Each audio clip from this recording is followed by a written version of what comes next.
আসসালামু আলাইকুম। কি অবস্থা, কেমন আছেন সবাই? আশা করি সবাই ভালো আছেন।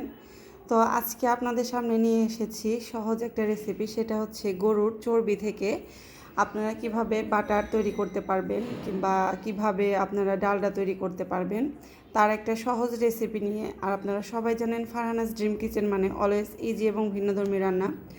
তো এটা আসলে কতটা পারফেক্ট হয়েছে আমি আপনাদের কেটে দেখাচ্ছি। তো দেখুন, আমরা বাজার থেকে কিনতে গেলে কিন্তু অনেক চড়া দামে কিনে খেতে হয়। তো এটা আসলে কতটা পারফেক্ট হয়েছে আমি আপনাদের দেখাচ্ছি।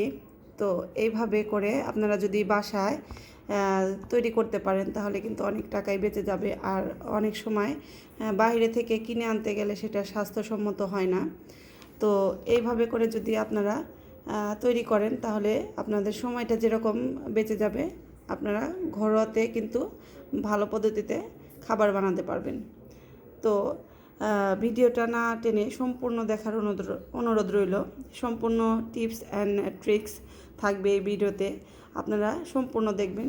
কোনোভাবেই কিন্তু ভিডিওটা কেটে কেটে দেখবেন না, এতে করে বুঝবেন না। কারণ ভিডিওর মধ্যে সব কিছু দেওয়া থাকে, আসলে খুঁটিনাটি অনেক কিছু থাকে রান্নার ভিতরে, যেগুলো আসলে ফলো না করলে কিন্তু অনেকবার মানে রান্না করতে গেলে ফেল হতে হয়।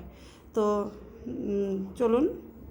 তো আমি একটা প্যানের মধ্যে এখানে হাফ কেজি পুরাটাই আমি কিন্তু এখানে চর্বি নিয়েছি, কোনো মাংসর কোনো কিন্তু লেশ নেই।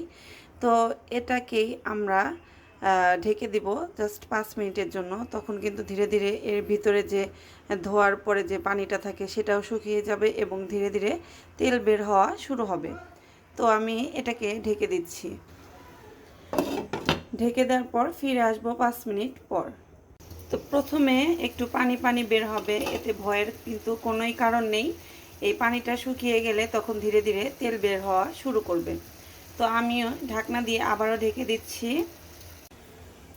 তো 5 মিনিট পর আমি ঢাকনাটা খুলে দেখি কি অবস্থা হয়ে গেছে। দেখুন, আমার কিন্তু পানিটা অলরেডি শুকিয়ে গিয়েছে এবং এর ভিতরে যেটা দেখা যাচ্ছে এটা কিন্তু সম্পূর্ণই এই চর্বির তেল, অর্থাৎ আমরা যেটা বের করতে চাচ্ছি, অর্থাৎ মূলত ডালডা। আর এটাকে আমরা ততক্ষণ জাল করে নিব যতক্ষণ না এই তেলটা শুকিয়ে একদম ছোট হয়ে যাচ্ছে এবং লালচে ব্রাউন কালার হয়ে যাচ্ছে। তো আমরা এভাবে ঢেকে ঢেকে একটু পরপর নাড়াচাড়া করব। আর ব্রাউন কালার যতক্ষণ না চলে আসছে ততক্ষণ আমরা এটাকে জাল করে নিব। তো এই অবস্থায় জালটাকে কিন্তু একটু লো ফ্লেমে রেখে দিবেন, অর্থাৎ মিডিয়াম টু লো। বেশি জোরে জাল করা যাবে না, তাহলে তাড়াতাড়ি পুড়ে যাবে এবং ডালডাটাও কিন্তু কম বের হবে। তো আমি ঢাকনা দিয়ে ঢেকে আমি এভাবে জাল করছি জাস্ট 10 মিনিট পর আবারও ফিরে আসছি। আর এরই মাঝে কিন্তু আমি আবারও 2-1বার নাড়াচাড়া দিব, আবারও ঢেকে দিব। তো আমার ডালডা শিরাটা কিন্তু অলমোস্ট রেডি। দেখুন, এটা কিন্তু অনেকটাই কালো কালো ভাব চলে এসছে, ব্রাউন কালার, ডিপ ব্রাউন কালারের মতো হয়ে গেছে। আর এটা কিন্তু একদম ছোট ছোট হয়ে গেছে। তো এই অবস্থায় আমি এটাকে চুলা থেকে নামিয়ে ফেলছি। নামিয়ে হালকা একটু ঠান্ডা করে একটা বাটির মধ্যে ঢেলে নিব। এবারে একটা ছাঁকনির সাহায্যে আমি এর মধ্যে ঢেলে চর্বিটাকে আলাদা করে নিচ্ছি।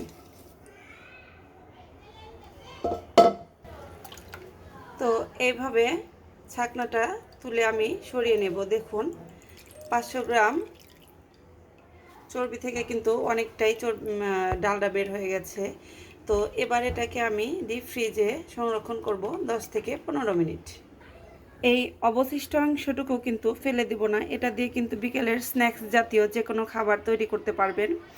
আর আমরা যেহেতু এটাকে বাটার পরিণত করব, সেক্ষেত্রে প্রথমে ডালডা করতে হবে, তারপরে বাটার। আর যদি কেউ সল্টেড বাটার ব্যবহার করতে চান বা এটাকে সল্টেড বাটার করতে চান, তাহলে এর মধ্যে পরিমাণ মতো লবণ অ্যাড করে, এই অবস্থার মধ্যে কিন্তু লবণ অ্যাড করে এটাকে ফ্রিজ করতে হবে।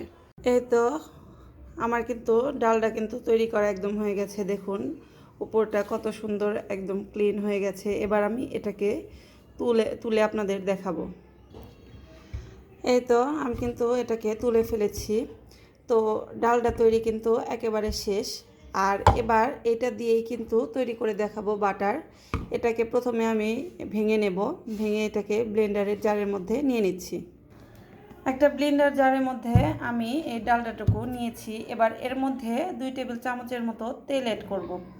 এখানে পরবর্তীতে লাগলে আমি আবারও অ্যাড করব, কিন্তু একবারে করা যাবে না। তো এটাকে এবার আমি ব্লেন্ড করে দেখাচ্ছি। তো 1 মিনিট ব্লেন্ড করার পরে আমার এই অবস্থা হয়েছে। তো আমার মনে হচ্ছে এর মধ্যে আরও 2 টেবিল চামচ অ্যাড করতে হবে। তো আমি এখানে আবারও 2 টেবিল চামচের মতো তেল অ্যাড করে দিচ্ছি, দিয়ে এটাকে আবারও ব্লেন্ড করছি 2 মিনিট। তো দেখুন 2 মিনিট পর আমি কিন্তু ডালডাটা কেমন হয়েছে দেখাচ্ছি।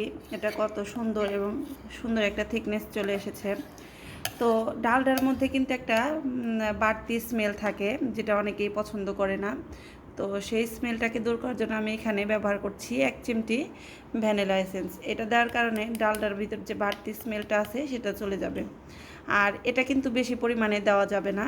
তো এবারে এটাকে আরেকবার ব্লেন্ড করে আমি ফিরে আসছি।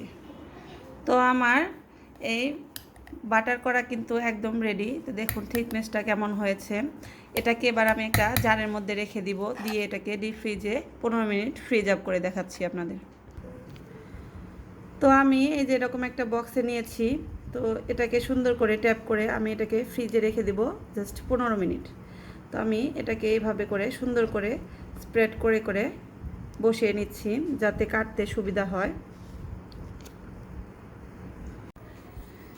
এই তো আমার কিন্তু বাটারটা একদম রেডি। এটা আমি ফ্রিজ থেকে 15 মিনিট রেখে বের করেছি। তো এবার আমি এটাকে আপনাদের সামনে কেটে দেখাচ্ছি এটা আসলে কেমন হয়েছে। তো আমি এইভাবে চারো সাইড থেকে একটু কেটে নিচ্ছি যাতে বের করতে সুবিধা হয়।